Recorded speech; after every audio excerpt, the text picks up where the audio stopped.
Hello and welcome. My name is Aidan Feldkamp. I'm the Director of Emerging Composers and Diversity for the American Composers Orchestra. Welcome to our Professional Development webinar series, co-hosted and co-presented by the American Composers Forum. So just a few tech reminders before we jump in today. Please use the Q&A panel at the bottom of the video if you'd like to ask questions. We will have 15 to 20 minutes at the end of the webinar for questions for our panelists. You can use the chat function to interact with fellow attendees, let us know where you're tuning in from, making comments on the content you'll see today. That'd be great. This panel will be recorded and available on ACO's YouTube and ACF's website. We'd like to thank ACF as well as the Virginia B. Toolman Foundation, the Andrew W. Mellon Foundation, the State of New York, and all of our individual donors for help funding this series. So now I'm going to quickly introduce our panelists and moderator today. These people have done the coolest things, and I had to cut so much out of these bios so that we're not here all day. But just so you know, this is just a tiny, tiny bit of what these people have done.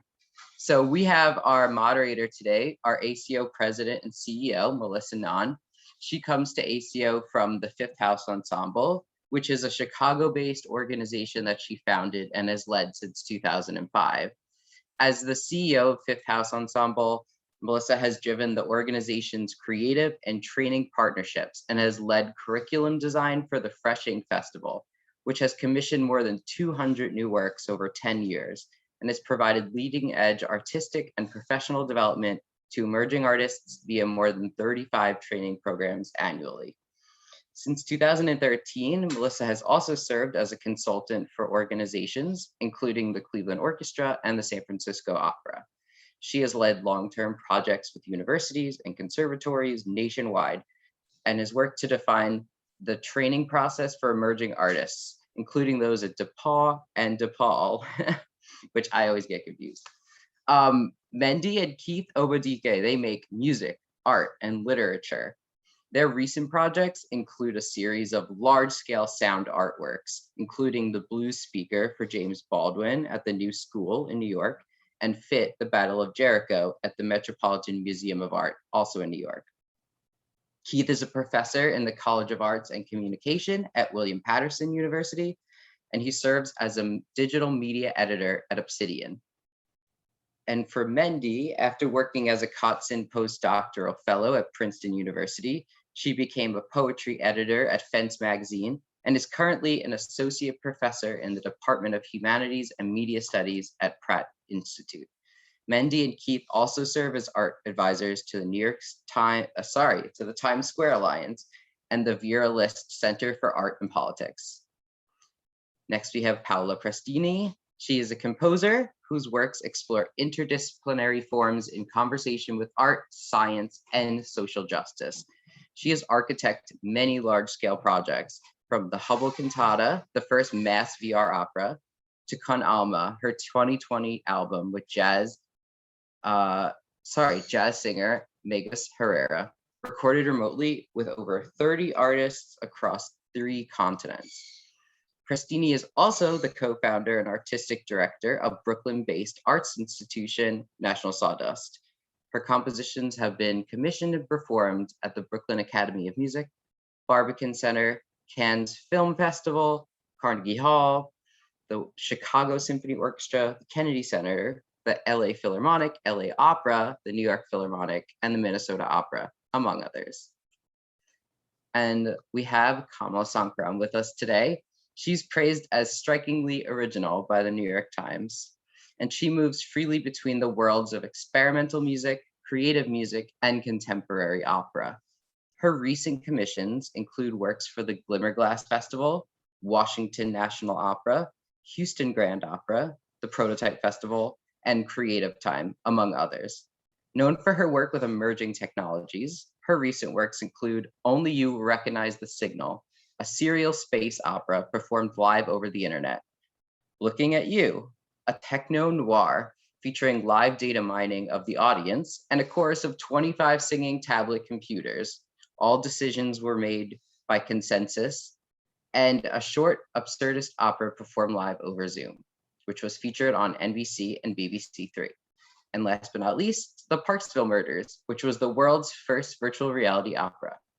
Dr. Sankaram is currently a member of the composition faculty at SUNY Purchase. So, a lot of cool people in the room. Let's get started. Here's Melissa. Thank you so much, Aiden. Well, that was the webinar. Any questions? First of all, I'm so thrilled to be in a room with four such amazing artists. You know, we're at a time right now where many of us are thinking about digital programming as something that is a means of necessity because there is few other ways of being in touch with people. And we're starting to get that opening up a little bit more. I'm very, very grateful, and all of my fingers and toes are crossed for that. But, you know, for a long period of time during the pandemic, many of us were needing to think about digital programming in new ways by necessity. And what I'm really grateful for here today is that we have four artists who have been playing and working happily in digital spaces for a very long time, not because they have to, but because they were curious and wanted to. And so I'm going to be really curious to dig into those projects that took place in the before times, what we might have been doing during this particular period, and what we think we might carry with us afterwards. So it's kind of a meta conversation. Here we are on Zoom, where many of us have been doing a lot of learning spaces in meetings and webinar formats. Many of us have also explored putting performances on YouTube and other platforms as premieres where you can interact with people in real time and bring people together in the chat. That's certainly one way. And then we've also, many of us, experimented with live streaming, the wild west that is live streaming and all of the things that can happen in real time. So some options for that, if you're getting into that for the first time, might be looking at encoders like StreamYard, which is available on web platforms, as well as OBS and its cooler younger sister, Streamlabs OBS, if you're interested in having a little bit more control. So, you know, the options are really huge in terms of just getting material out there and just finding the right fit for the type of audience and for the purpose of the work is a really important consideration and thing to consider. But one of the distinguishing factors between these ways of engaging is interaction.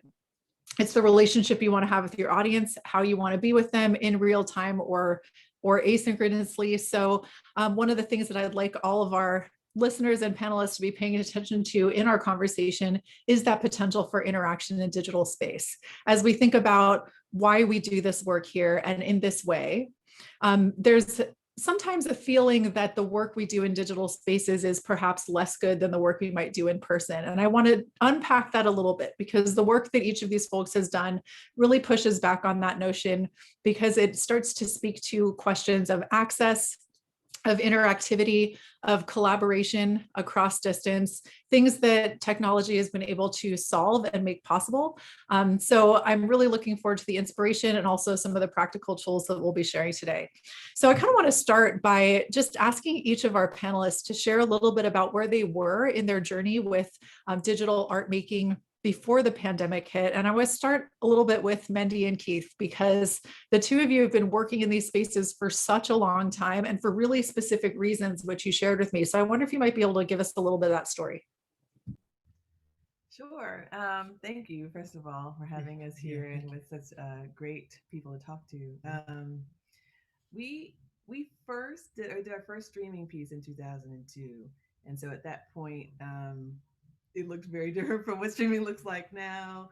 It was very exploratory, but we were doing performance. It was an internet opera, and there were kind of three ways you could watch it. We performed in two physical spaces simultaneously, and streamed both of those spaces to the web.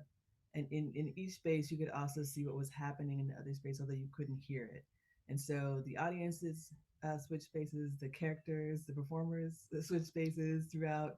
So the projection of one space into the other served the point it served to be memory in the new space, and so that's why we did it. You want to say? Yeah, I mean, we started working online in the sort of mid 1990s, really to connect to a larger community, right? We were in the American South and we wanted to connect to artists around the country and around the world. And at the time we were doing what people might have called new media back then. And so it was a way to connect to other artists interested in sound art, experimental music, and new media back then. So working online was, really practical for us. Right. So at first we were performing. So we'd been working online about 5 years when we did the streaming piece. Yeah, and since then we've gone on to do a lot of site specific stuff, Right. public projects. But that's how it started for us. Yeah. Yeah. And one of the things I love about that story is that you went from digital spaces, which you kind of accessed because you wanted to find a network of people making in the ways that you wanted to make art. And also, I think you had mentioned earlier that it also was an access point in terms of, what kinds of artistic organizations were right near you, right? That this was a way for you to sort of get your art to audiences that were directly able to interact with it at that time, as opposed to going through an institution.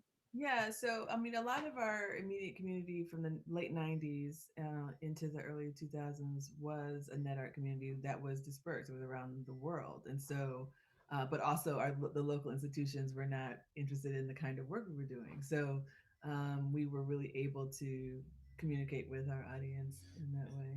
And we're really inspired by the kind of experimentation that artists were doing in, you know, late 60s, early 70s. We looked at, a lot of old sort of experimental music and video art projects then as a model for what we were doing. Right. The big difference was that when we started doing it, the technology was so much cheaper, right? So, we did our first projects with, camcorders and Real Player. And so those things were just much more accessible.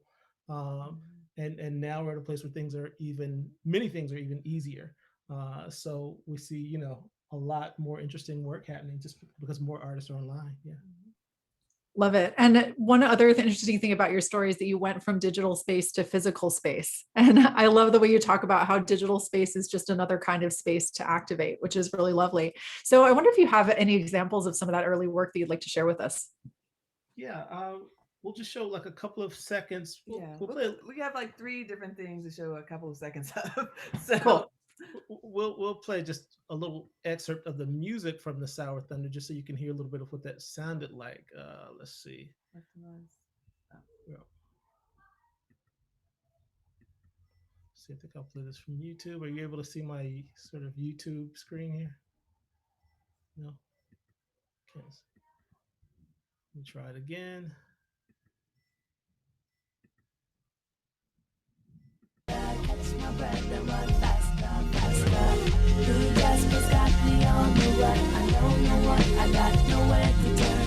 Lost in a world full of what I'm after. Catch my breath and run faster, faster.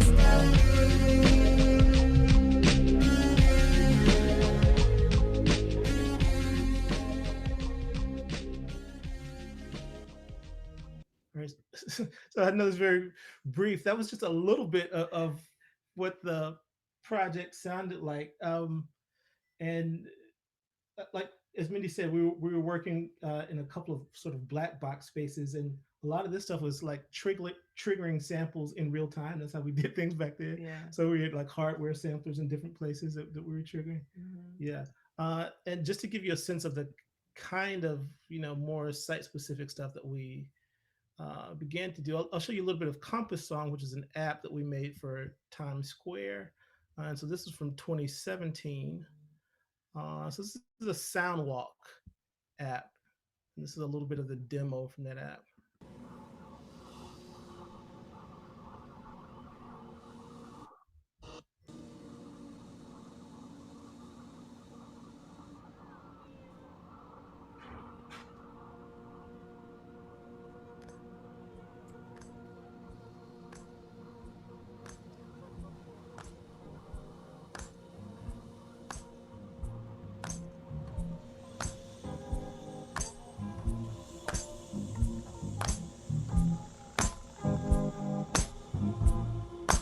Walk with me,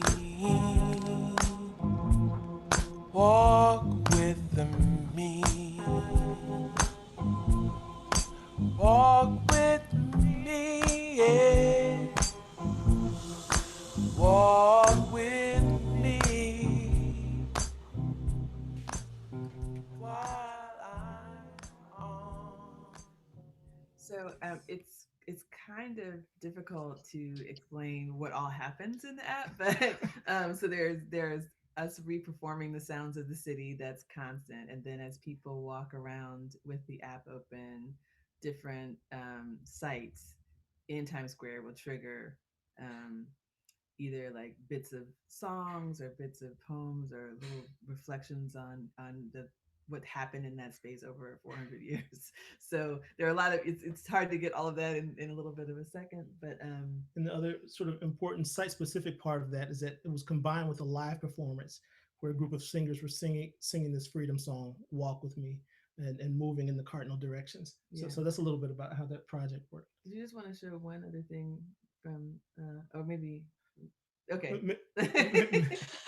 We'll come back because we actually have like more to hear from you on as you wait, so we start getting into your current projects. But what I love about this is that you actually were using a digital tool to activate a physical space, which is really beautiful and special. And Kamala, I'd like to come to you now. So curious to hear about what your projects look like in digital spaces prior to pandemic.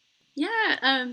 So I actually have a background in cognitive psychology. My PhD was a research PhD where I was looking at how the internet shapes language. And so I've always had this interest in internet and culture. And so that kind of led to, as I moved more into doing art making rather than research, trying to find ways to connect the two things.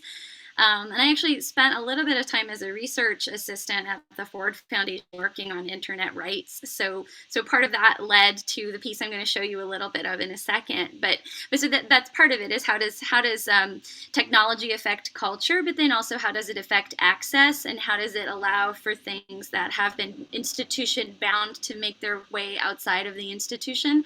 So that's where a couple of the early projects that I had came from, is wanting to make a virtual reality opera, because one of the difficulties in recording opera and sort of getting the experience of a live opera in a recording is that voices interact with spaces, which you can do through spatial audio, but you can't really capture in a 2D recording. So there are all of these things about the sort of affordances that technologies have and how those shape the practices of listening. And that's true for live forms also, right? What we'd expect in a theater. Now technologies are allowing us to sort of capture that better. So in the VR piece, which I'm not going to show, but because you need to experience the spatial audio, which is that when the singer moves around you actually hear their voice moving, and if you turn your head, the sound is coming from the same place. Like, that's what's really exciting to me about that. But then, of course, technology is such a part of our life now that I've also been interested in making pieces that use technologies dramaturgically, like as an actual integral part of the storytelling. And so that's where Looking at You really came about, because I was interested in, access to broadband and on that kind of thing, but also in how algorithms were really fundamentally shaping the way that our lives work.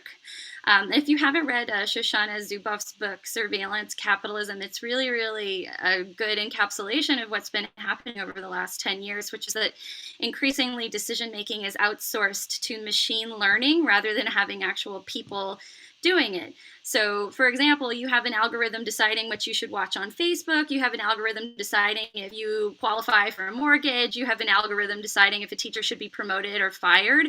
And because these are black boxes, which is machines learn by taking inputs and then being trained until they give a desired output. So even the people that create them don't really know what's going on inside of them. And so that's what this piece is about, is a sort of an algorithm going wild at a social media company. And so we worked with technologists at Carnegie Mellon University to create a data mining system that when our audience members come into the theater, they're given the option of having a free drink if they'll sign the terms of use agreement, which they all do without reading. And that allows us to scrape anything we can find about them from social media and put it into the video design of the show. So that's what I'm going to show you right now, is one of the moments in the show where people's pictures start popping up on the video screens. And I have to do my Zoom thing. This is the other fun thing about being on Zoom, is we all get used to each other's eyes looking around as we try to share the screen. So this is a piece called Looking at You, and at this moment, Anina, who is played by Adrienne Danrich, her boss has asked her to let this algorithm kind of go wild and start pulling people's information. So what you can see here on all the screens these are actual people sitting in the audience right now. and their faces are starting to pop up. And the other thing is, you can sort of see this here. Everybody has a little tablet computer on their table also. And so personalized information from all of the people at the table is also appearing up on the tablet. And so sometimes what's on the tablet appears on the big screens, but there's always information from the people at the table on the tablet.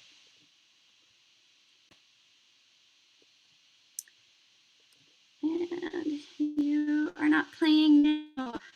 Vimeo. Oh, there.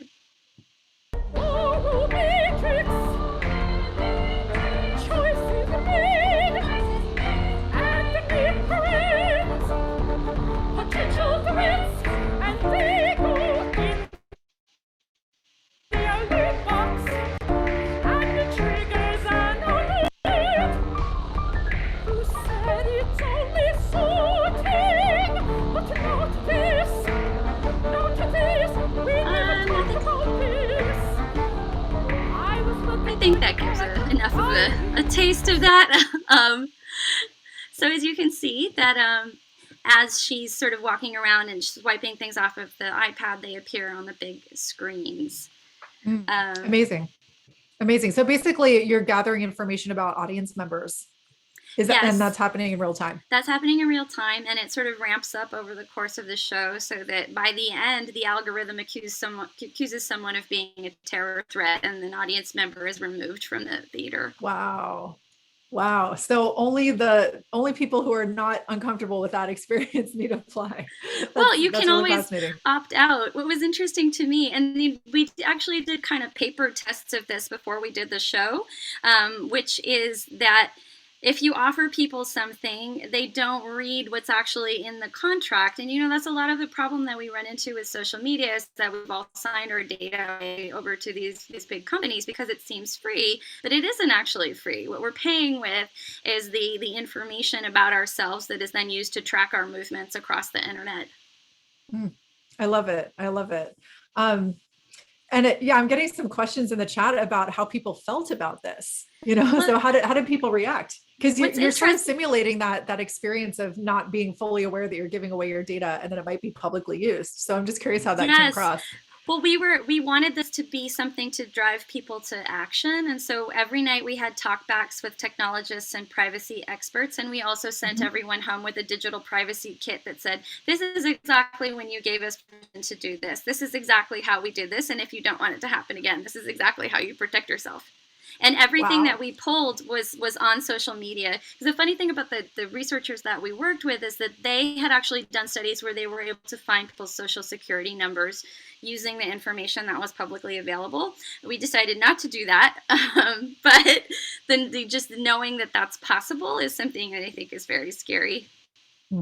Well, thank you for giving us an artistic way to experience that. That's really fascinating. And Paola, we're going to come to you. So tell us a little bit about where you were before this weird time began and what your projects look like. Yeah, I mean, I think, digital was always an aspect of it, but not necessarily, or technology was often an aspect of my projects, but not necessarily the driving force at that point. I think I was most interested in kind of multiple platforms of dissemination so that audiences could, so that pieces could reach different audiences. So like a work like The Colorado, which was, a film about the Colorado River told through 9 chapters, had, it was a film, it was an album, it was an educational work that we did with the New York City Education Department for high schools. And it really had these kind of multiple forms of dissemination, had an online experience. So really thinking of it more holistically that way. And then there were, I think when I think about the works that I've kind of explored technology, I think about works like, for example, the Hubble cantata that you mentioned. And there I was really interested in the work of this astrophysicist who had been actually really interested in music. And his blog, I felt like really explained, interesting concepts that were quite complex in a very direct way. His name's Mario Livio. He's also a great writer. And at that point he was at the Hubble Space Telescope Institute. And so I just reached out to him and I asked if he would be interested in actually participating in a work. And as that work came together through his own narrations, I met an amazing VR filmmaker, and when I was collaborating with her, I wasn't sure how we were going to do this, but at that point, she really wanted to explore the inner workings of the Orion Nebula. And so that became a challenge in that we had a work that we knew was going to Prospect Park. We knew we wanted to be free. We knew we wanted to create a binaural experience outside and this sense of communion outside. And so we worked with Arab, we worked with an incredible VR collective named Endless Collective. Eliza McNitt was my partner in it.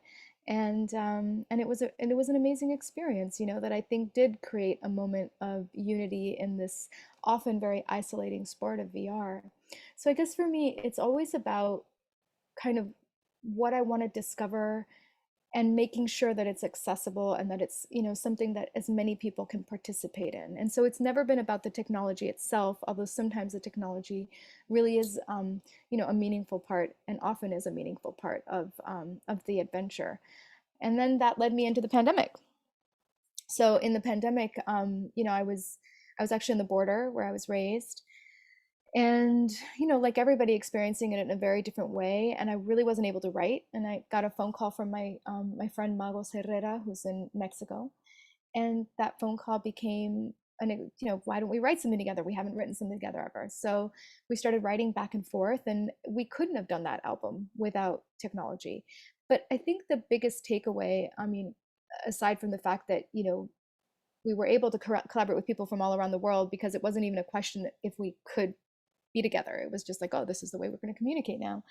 The biggest question was the audience. And, I have to be honest, and I'm going to say this, and it's not going to sound right, because of course I started a space, but for me, the whole point of National Sawdust was about our, community, many communities coming together. And so while the audience was part of that, I was kind of a little bit always, as a composer, more artist centric. And in the pandemic, it was like, oh my God, like what we do needs that other half. And how are we going to find that other half in this moment? And so I began to think of social media less as this kind of, I like to call it as like the destruction of selfie culture, and more about like, how can we connect with people? And so the question became very simple, because we had a great platform for distribution, which was the Mexican government, of how do you find communion in times of isolation? Share your sound of isolation with us. And so we began to get hundreds of submissions. And then we want to create a countrywide chorus to the ending of our digital experience. And so we got hundreds of people singing, and it was the most, I have to say, every time I would open my inbox, although I was a little overwhelmed by the magnitude, I was so happy because they were each gifts. And that became this really interesting idea of, using this tool of social media in a more democratizing way. And yeah, so, and then of course there's the technology of how we actually pulled off the kind of Zoom quarantine era version of a CD release, which was really interesting, because the government in Mexico wanted this experience to be TV, radio, and digital, because during the pandemic, so many kids were learning on TV and radio. And so from the get-go, this kind of idea of multiple platforms of dissemination, of creating kind of knowledge frames around work, really helped me prepare for saying, okay, how does this exist in a binational way, in a bilingual way, using technology, having Magos sing live in Mexico. And we worked with an incredible company named Liminal and a great director named Ashley Tata to pull it off. And so, yeah. So I don't know. I feel like I've talked too much, but that's kind of that's the arc. Not at all. That was great. And you really took us as a beautiful segue into the present, which I think is really beautiful. So one of the things that I want to highlight that I'm hearing from each of our artists today is this sort of fearlessness around collaboration. This idea that, you can play, when we think about collaborators in the arts, we might think about other artists, and that's always a part of the puzzle, but you're also playing with people who are not self-defined as artists, perhaps in the producing of these works. You're also engaging the type of media and technology that we engage with in our everyday lives, and kind of breaking the barrier between that and the art that you're making. So I think that's really beautiful. And Paola, one of the things that I want to dig into is this idea of how you used social media and crowdsourced content towards the piece that you created. So I think you have a little video of one of your submissions, if you wouldn't mind telling us a little bit of what we're about to see. Sure. So we're going to see just a little bit of some of the submissions for the Cucurucucu Paloma. And these are kids in Mexico, kids in the States, and then we're going to just watch a little bit of the actual moment where Magos sings live with the live painting by Kevork Murad and the choir based in Leipzig named Ciela. And the technology behind it is called Streamweaver, and the company we worked with is called Liminal. So here we go. You get to see my messy desktop, sorry. Okay.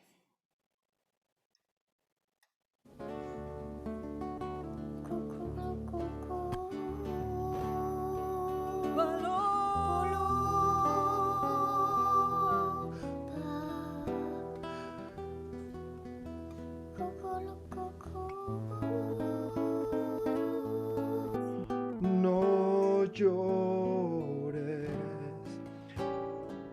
Las piedras jamás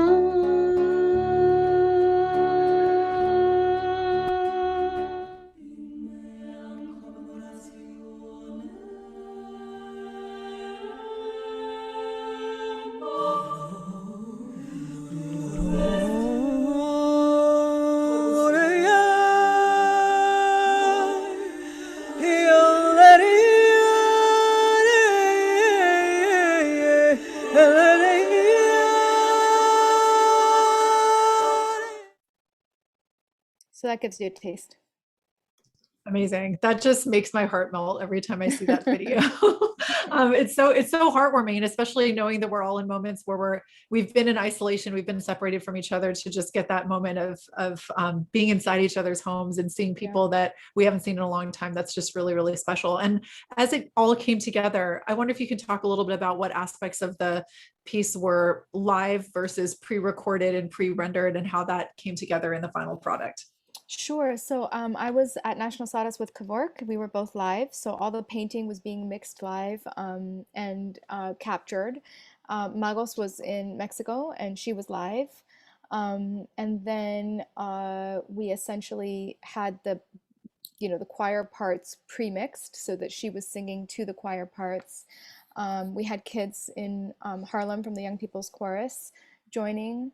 And then essentially all of that was streamed into one hub in North Carolina, which then disseminated that out to digital platforms, radio and TV, and All Arts as a partner here. So I had All Arts here, and then Radio Educación in Mexico, the government website, and then their main their main PBS channel in Mexico, which is their free TV. Amazing. So a mix between traditional media and new media all at the same time, which is really beautiful. Congrats. That's an enormous project to have carried off. And Kamala, let's come back to you. So I'm curious about Only You Will Recognize the Signal. If you could give us a little bit of background on how that project came to be and what was involved.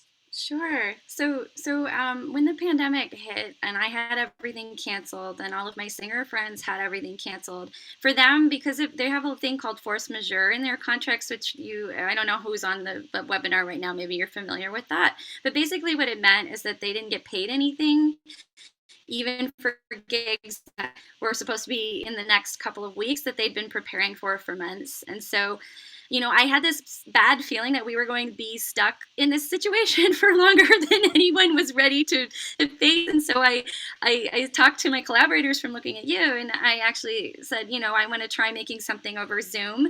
I know that the internet, because you're sending packets of information across distance, there's latency involved, which means that you can't really sync things up. So I made an experiment called All Decisions Will Be Made by Consensus, which was sort of the first crack at how do we collaborate and actually make music together in real time over the internet. And I started to explore this technique of using aleatory, which is chance operations, in combination with modern chant notation to give the performers flexibility, so that they're really acting more like actors in a theater piece where they deliver lines in their own timing and they're responding to cues they're getting from other people, so we don't have to sync up in the same way. So that was the first experiment. And then after that, Kristen Marting, who's the director of the piece, was interested in seeing if we could push the visuals also. And so from that time that we premiered that in April until October, when we did this other sci-fi piece, there were these sort of advancements made in terms of how you could use projection software like Isadora, which is something that's pretty standard for theater shows, but make it work with Zoom through the OSC. And a lot of this work was actually done by Liminal, who Paolo worked with. So props to Liminal. But we took this software that allowed Zoom and Isadora to affect video from Zoom, and then we streamed that out from OBS, which is Open Broadcast Software. And I have actually put together a sort of a resource sheet, which I'm happy to share in the chat in a little bit. But so what I'm going to show you is we had all of our singers who are performing live together. They all have a green screen behind them. They're just calling in through Zoom. And then Isadora is creating the projection design in real time like you would in a theater show. And all the cues are being called by a stage manager like you would in a theater show. And the music, which I can show you a little bit of here, just so you get a sense of what's going on before I show you the clip. As you can see, there are arrows that show who's cueing who. There are boxes that show which kinds of cues are repeated until we get to the next cue. And so what you're going to hear starts around here-ish. You get this little flourishy thing, then the singer knows to come in when that's done. When he hears the chord change, he goes on, and we sort of push and pull each other through the piece. So here's what this looks like. This is the archival of the live performance. And this is Bob. Hungry. You can't be hungry. Fantastic. You're in a coma. I'm hungry. I'm hungry. I'm in a coma. Interesting. Last time I was in a coma, you know whose fault it was? Prince. I had to get to St. Louis by midnight, and Prince said, there's only one way. Take my bike.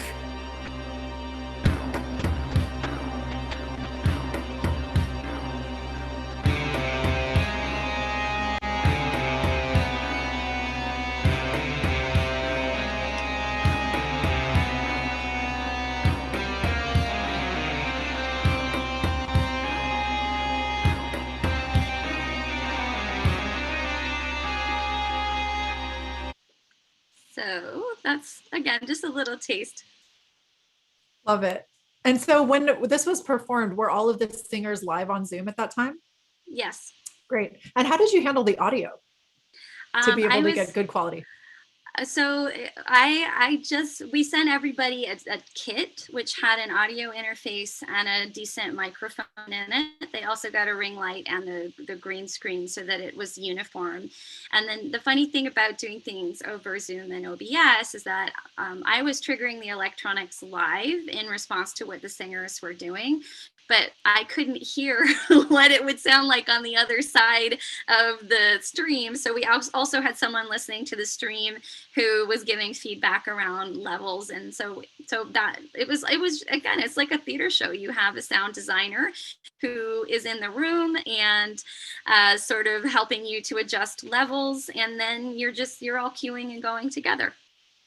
Yeah, I love it. And I loved seeing those arrows in the score. It reminds me of, one of the first new music pieces I ever played when I was a young person was George Crumb's Voice the Whale. And similarly, those arrows like kept me organized in all of the same ways. So it's interesting to see that come back for a really different purpose.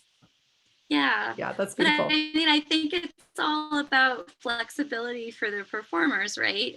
I think that for me, that's the main takeaway out of this whole time period is, finding ways to structure a piece, but still give the performer the ability to have their own radical interpretation within the context of that structure. And I think that's something Crumb is great at, so really, Voice of the Whale would probably work okay over Zoom in a weird way. I did a part of it, actually. It wasn't bad. Yeah, but it is actually really interesting. And, I love that you highlighted flexibility as being a core strength of working this way. And also another thing I want to underline that you mentioned earlier is that you created a prototype in a way. You created a test. There was a piece that was shorter. I actually came to that when it came out. Just a way of understanding how singers would interact on Zoom through a smaller opera. And then that led into this one. So that's definitely the kind of experimentation and adventurousness that's wonderful to see. And also a great way to test new ideas and new strategies before creating something that Yeah. is as large as what you just did. And I would say, I would just add one more thing to that, which is I think that part of the problem that we face with the new technology is that we try to map old practices onto the new technology, and often they don't really fit. So one of the reasons for doing that experiment was to see, okay, what is it that Zoom can do, and how do we take advantage of what Zoom does in a way that we're making it part of the artistic and performance practice rather than fighting against it. Right. And one of the things that I've loved to say during this period is make it a feature and not a bug, you Exactly. know? So just be thinking about how you can make 4 digital tools in digital spaces as opposed to trying to retrofit something else into it, which is always going to feel like a slightly lesser version. So I love that sentiment. And I'd love to come to Mendi and Keith now for a recent piece called Lull, which I have spent some very good time with in the last couple of weeks. So there's an article which I would love to share with folks after this session is done that was on I Care If You Listen, an interview with the two of you about the creation of the piece. And one of the things that I want to highlight there is I'd love it if you could tell us why that piece came to be, why it was important to you, what you were hoping to accomplish with it, and the importance of rest. So first, it's an 8-hour piece, and it's meant to be dreamt to. So we created the piece. We've been thinking a lot about cycles that happen in the brain when you're at rest, or when you're just in an altered state. And we've kind of done that study for other projects, but for this project, we really wanted to think about making music for people to sleep to. And we've been thinking both about, at the time, we made this last summer. So the language people used a lot of times for the kind of uprising that was happening is unrest, right? When there's a civic unrest. And we really didn't like that word for what was happening, but also it kind of suggests that one should not be able to rest when one really, really needs that. And so we wanted to make a work that would make people, would invite people to rest and to come out restored.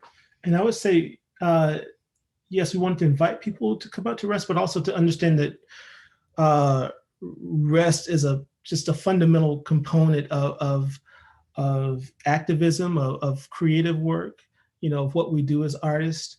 Imagining. Of imagining, right? The business of imagination. And so, often, as artists, we're sort of taught to talk about our work, right? Everything, and that's an important part. It's important for artists to show the labor behind the practice, but the rest is an equally important part, and so we wanted to highlight that in some way. The political importance of it, the creative importance of it, all of those things. Yeah. And so, but let's ask us the question that I don't remember. I don't remember exactly what you asked us to say about it. Got me in my rest soapbox. I know. No, you answered it perfectly. I mean, it was basically about what is the role of rest. It's funny, when I read that, it resonated so strongly with me. The last book my mom gave me before she passed away was a book called Rest. And it was exactly about that. It was about, how creative people organized their day and the space that they created to recharge, and how actually your brain is just as active in those moments while you're not actively trying.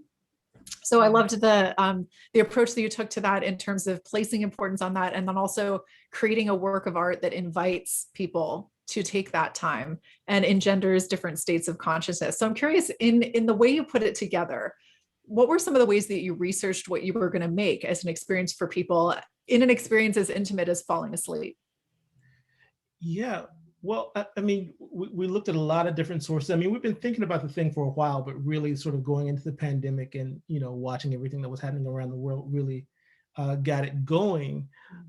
I mean, we drew from sources from listening to older forms of music that we enjoy, like music from the 70s that had a focus on meditation. Right. So you think about when the so-called new thing was happening in jazz, right? So we talk about energy music, Alice Coltrane, Pharoah Sanders, that kind of music has been very important for us. And that was a moment where, a lot of jazz musicians were emphasizing the role of meditation in their own work, right? And so that music was important for us. That led to all kind of other things that came later that we might call new age or ambient music. That music is really important, but also the ideas around the music were equally important to us. So like the music we made didn't really sound like that music, but we listened to it. We thought about what was there. We know what the artists were talking about as they were thinking about what they were building there. We looked at a lot of text about dreaming, and dream interpretation and stories about dreams and the language patterns used to alter consciousness, sort of induce a trance state or alter consciousness, right? So we looked at what musicians, what composers have done related to dreams and dream states, and we looked at the kind of things people have done with language, and we were surprised that there were so many parallels between the kind of language patterns people do to induce trance states and the kind of things musicians have worked with forever. And so those things were really inspiring. Those were the starting places. And then we went in and improvised for hours. Yeah. I love it. Yeah. I love it. And one of the things that's really beautiful about that is that you're tapping into a very ancient indigenous practice, one that's spiritual, one that you've seen paralleled in so many different places in your research, and then applying new media as the delivery vehicle for that, which is a really fascinating pairing. So I'm curious, how do you deliver this to people? How do people experience it? Yeah, well, we wanted to be as simple as possible. We wanted a lot of people to have access to it. So as Mendi said, we started the project last summer, and we've been streaming it since then. We've streamed it on Facebook and on YouTube. And we've done it a few times as a YouTube premiere, meaning that it's sort of, it's streaming in real time, meaning that people are all listening to it, at the same moment. We streamed it on Facebook, and a lot of our interaction using OBS to Facebook, and a lot of our interaction is through the chat at that point. And we had a lot of, debates about, like, should we do this thing live? In our original thoughts, we thought we were going to be mixing a lot of elements in real time. And then we thought, no, let's do it, let's do it as a pre-recorded stream. And some of that for us is that a lot of our work, what drives our work is like investigating the acousmatic, right? Like, how do we listen when we're not listening, when we're not looking at the performer, when we're looking at something else, some other image is offered. Mm-hmm. And so, that's been a lot of it, streaming it on different platforms and looking at the results. And, we saw that, like, right now we're streaming it on YouTube. I think we've had more shares when we've done it on Facebook, meaning that, we didn't expect this, but we're a little surprised to see that it's the kind of thing people want to pass on and share with someone else. And so that's been interesting to watch. Yeah. Mm-hmm. Yeah. Speaking for personal experience, I've definitely done that. I've definitely shared that project with multiple people. And, some of what you're hearing from all of our panelists today is some really intentional choices about what tools are right for making the art, what tools are right for getting the art out to a public, whether it's through traditional media like TV and radio, or through new media and streaming platforms. So, a live stream that's actually live in the way that Kamala was describing, where you're on OBS controlling everything in real time. Or there's also the version of it that sometimes people refer to as a live stream, but is actually a video premiere where you've pre-rendered the entire thing. It premieres at a certain time, and the live aspect of it is you in the chat with your audience having conversations. So for instance, I fell asleep to lull and then woke up to Mendi and Keith like in the chat, which was kind of cool. So we'll have some time for a conversation and for questions. And I invite people to ask any questions that they have in the Q&A. I'm going to start this off with a question as I grab new headphones because this just died. I am just curious if you can share a little bit about what you have learned from this period of time that you want to take with you into the next phase of art making. So Paola, I'm going to start with you. Sure. I think what I've learned is just, probably a takeaway that everyone has had, which is that there's so much work that can be done remotely. There's work that not only can be done remotely, but by nature of it being remote is more inclusive. I think that environmentally it's sound. And I think that, there's I mean, there's that, right? Then there's this aspect of social media, which I mentioned, and really thinking of the kind of, my friend Ashley calls it the architecture of the audience. Like, how do you actually build this kind of architecture of audience for every experience? And I think that kind of specificity is going to really help us, I don't know, just draw people in a more authentic way. Yeah, I love the use of the word authenticity. I think that's exactly right. And when you're talking about what's the opposite of selfie culture, where we try and put the best version of ourselves out there, one of the things that I've actually loved the most about this period of time is, we're seeing our colleagues, our friends, fellow artists in their home environments with all of the craziness that exists there. And, we're getting a window into people's lives that we don't really get a chance to see, which to me has deepened a lot of relationships. So I guess that's one other thing. I think, when I was coming up as a composer and as a young mom, like I felt like I was missing out on so many things because I had to be out, and it was really hard to explain to people that, that I couldn't do things because I had priorities, and those priorities weren't music at that point. Right. I felt like everything had to be, I felt like I was never good at anything because I was trying to be all these things that really aren't supported in American culture.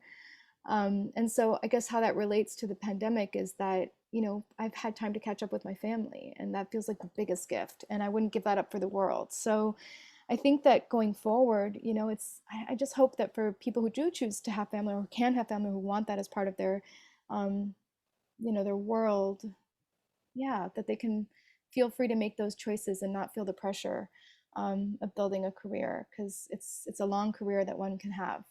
It doesn't Absolutely. have to be done early on. Absolutely. And let's not forget that some of the technologies that we're using to make art are also those that allow for the kind of work-life balance and flexibility that will likely become part of the new normal for many of us. So that's very exciting and welcome. And want to answer Michael's question in the Q&A as well, that we will be sharing some resources after this. I know that there are going to be desires to connect with each of you afterwards to, learn more about the projects we've discussed, some of the tools you used. Kamala, I know that you mentioned that you have a resource list, so we'd love to be able to share that out as well afterwards. But what would you say? What do you think you're going to bring with you into your next phase of art making? I think one of the main things that this time period has revealed more clearly, which we all kind of knew, but now it's really stark, is that there are these continued inequities in the way that we work in the arts field and in America in general. And that really, if we want to survive as artists, but also just as people, we need to find that community, and Paolo's talking about it also. And I think that that's at the heart of everything, is that we have a need for community. And that's in terms of supporting each other as artists, that the sort of the producer-artist relationship doesn't have to be adversarial, but also as creators. And for me, that has meant finding these ways to make the performers in my pieces, to empower them, because they are, they're creators also. And I think that the classical music model for a long time is about the composer as dictator rather than as the composer as collaborator.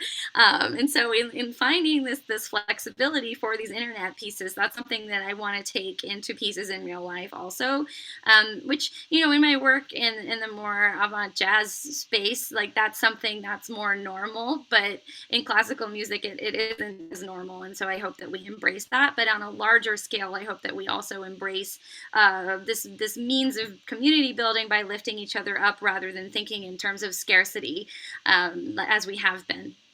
Yeah, I think that's a beautiful sentiment, exactly right. Like lifting each other up instead of thinking about scarcity. And Mendi and Keith, how would you answer that question? What will you bring with you? I'll say a new sense of time, right? So, part of how we got to making Lull is by thinking about time a little differently in this period. We're still learning lessons from that. We're learning lessons from work that everyone is making during this period, and so our sense of time is very different. So we value small moments more, and I have a very different sense of how long time is. I don't know if this is saying the same thing as what you just said, but we learned that people could listen for longer or engage with longer works, so maybe they may not listen for longer, but they can come and go and be together for longer in this time and in these different ways. And I wouldn't replace being in a room with people with not being in a room with people, but I would very much value being able to be with people even when I'm not in the room with them. Um, Yeah, I love it. And something that I'm hearing from each of you is just this idea of how this period of time has clarified and shifted our values and priorities, has give us intentional space to think about that. So similar to the rest that lull teaches us to take, having that open space in our lives allows us the time to really focus on being more than doing, which is a beautiful thing. And as we close out to here, I'm just really curious if anyone is welcome to answer this question. I'm curious what kinds of reactions you've gotten from people who have experienced your work during this period, and if there's anything that might have surprised you.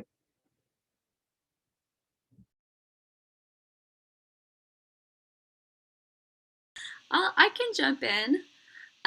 So one of the things that you don't see in the archival video from Only You is that the chat was also really important. We had characters who were chatting, so they have scripted points that they put into the chat, but then the person who was playing those characters was also free to improvise with anyone else in the chat.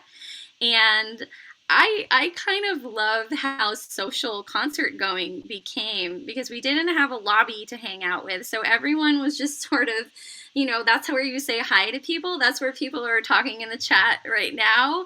And there's this sort of openness and an ability to also lift up the performers. Like, that's what I saw for the most part whenever I would watch a live stream concert, is everyone just saying, oh, that was great, that was wonderful, and I don't know, I hope that we find other ways to continue that. Maybe not like a chat, but allowing ourselves to clap after movements, maybe.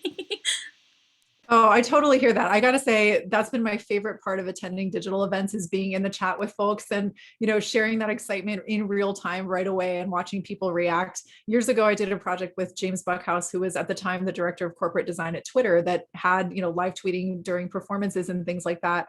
But I would say, after seeing the community that got built in the room, which I didn't expect that texting or sharing those experiences between yourself and a screen perhaps would encourage people to talk to each other in that way. And I felt that same energy, even if the project itself is shared as a recorded fixed media piece. The energy that happens between people watching is really special and something to see. So, I hope that everyone who's viewing today takes away the idea that what we can create in digital spaces is real. It is as real as anything else. Certainly it's not a replacement for us being in person and being able to connect in that way, but it certainly has been a way for us to connect in ways that are different and may not have been possible without the use of those tools. So I want to take this opportunity to thank each and every one of you for being an inspiration in this work. We will share some resources and links and things like that after this panel, and encourage you to stay in touch with us. And I'd like to pass the ball to Aiden, who will share a few closing words and wrap up points for us.